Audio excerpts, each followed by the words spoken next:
Capacitor. বন্ধুরা, mobile servicing কাজ শেখার জন্য বা জানার জন্য আমাদের যেভাবে বিভিন্ন বিষয় জানতে হয়, তার মধ্যে অন্যতম এবং খুবই একটি গুরুত্বপূর্ণ জিনিস হচ্ছে ক্যাপাসিটর। বন্ধুরা, মোবাইল সার্ভিসিং এর কাজ শেখার জন্য ক্যাপাসিটর সম্বন্ধে জানা আমাদের খুবই জরুরি। হ্যাঁ বন্ধুরা, আজকের এই ভিডিওর মাধ্যমে ক্যাপাসিটর সম্বন্ধে আমি চেষ্টা করব A to Z শেখার জন্য। বন্ধুরা, আজকের এই ভিডিওর মাধ্যমে ক্যাপাসিটর দেখতে কিরকম, ক্যাপাসিটর কত প্রকার ও কি A to Z আজকের এই ছোট্ট মাত্র ভিডিওর মধ্যে জানতে পারবেন।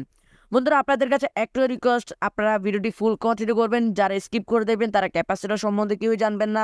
তো বন্ধুরা, কথা বারবার আমরা সেটি চলে যাবো মূল প্রসেসের মধ্যে যাওয়ার আগে আপনার কাছে একটা রিকোয়েস্ট, যারা এখন আমাদের চ্যানেলটিকে সাবস্ক্রাইব করেনি, এরকম মোবাইল সম্বন্ধে জানতে আমাদের চ্যানেলটিকে সাবস্ক্রাইব করে দেবেন। যারা এখন আমাদের ফেসবুকে ফলো করে নেই, প্লিজ ফলো করতে বলবেন না। তো বন্ধুরা, আমরা কথা বলবো না, সরাসরি চলে যাবো মূল ভিডিওর মধ্যে। What is capacitor? বন্ধুরা, ক্যাপাসিটর দেখতে কিরকম বা ক্যাপাসিটর কি? স্ক্রিনে আপনারা যেটা দেখতে পাচ্ছেন এটাই হচ্ছে আমাদের ক্যাপাসিটর। বন্ধুরা, মোবাইল সার্কিটের বেশিরভাগ ক্যাপাসিটর বাদামি রঙের হয়ে থাকে। ক্যাপাসিটর একটি ইংরেজি শব্দ যার বাংলা অর্থ হলো ধারক। বন্ধুরা, ক্যাপাসিটর মূলত একটি বৈদ্যুতিক যন্ত্র যা দুইটি পরিবাহী পাতের মাঝে একটি ডাইইলেকট্রনিক অপরিবাহী পদার্থ নিয়ে গঠিত। একটি মোবাইল সার্কিট সহ অন্যান্য ডিভাইসে বহু ব্যবহৃত একটি কম্পোনেন্ট, যে কম্পোনেন্টের মধ্যে কারেন্ট ফিল্টার করে সার্কিট গুরুত্বপূর্ণ স্থান ভোল্টেজ প্রবাহ করা হয়ে থাকে, তাকেই ক্যাপাসিটর বলে। ক্যাপাসিটরের কাজ কি? ক্যাপাসিটর মোবাইল সার্কিটের চার্জ সংরক্ষণ, এর ভোল্টেজ কারেন্টকে ফিল্টারিং করে থাকে। বন্ধুরা, ক্যাপাসিটর মূলত দুই প্রকার। এক নম্বর হচ্ছে পোলারাইজড ক্যাপাসিটর, দুই নন পোলারাইজড ক্যাপাসিটর। পোলারাইজড ক্যাপাসিটর, যে ক্যাপাসিটরের নেগেটিভ পজিটিভ প্রান্ত থাকে, পোলারাইজড ক্যাপাসিটর বলে।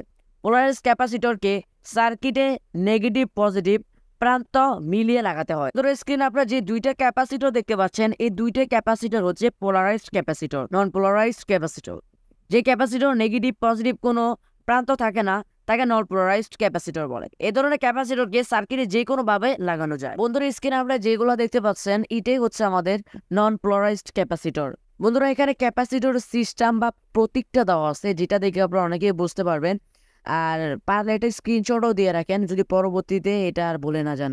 নন পোলারাইজড ক্যাপাসিটর মাপার নিয়ম। বন্ধুরা, নন পোলারাইজড ক্যাপাসিটর দুইভাবে মাপা যায়। এক নম্বর হচ্ছে সার্কিটে লাগানো অবস্থায়, দুই হচ্ছে খোলা অবস্থায়। সেটা আপনারা বেসিক্যালি সবাই জানেন। আর ক্যাপাসিটর একক হচ্ছে ফ্রাড। বন্ধুরা, ক্যাপাসিটর সার্কিটে লাগানো অবস্থায় ভালো না খারাপ তা নির্ণয় করার জন্য ডিজিটাল মাল্টিমিটারকে ডায়োড মোডে রাখতে হবে। তারপর মিটারের পজিটিভ কেবল সার্কিটে জিএনডি অর্থাৎ গ্রাউন্ডে রেখে মাল্টিমিটারের নেগেটিভ কেবল ক্যাপাসিটরের দুই প্রান্তে একক করে স্পর্শ করলে একক প্রান্তে মান দেখাবে, আরেক প্রান্তে বিপ দেখাবে। আর ক্যাপাসিটর খোলা অবস্থায় মাল্টিমিটারের পজিটিভ এবং নেগেটিভ কেবল ক্যাপাসিটরের দুই প্রান্তে স্পর্শ করলে কোনো প্রকার মান দেখাবে না এবং বিপ দিবে না।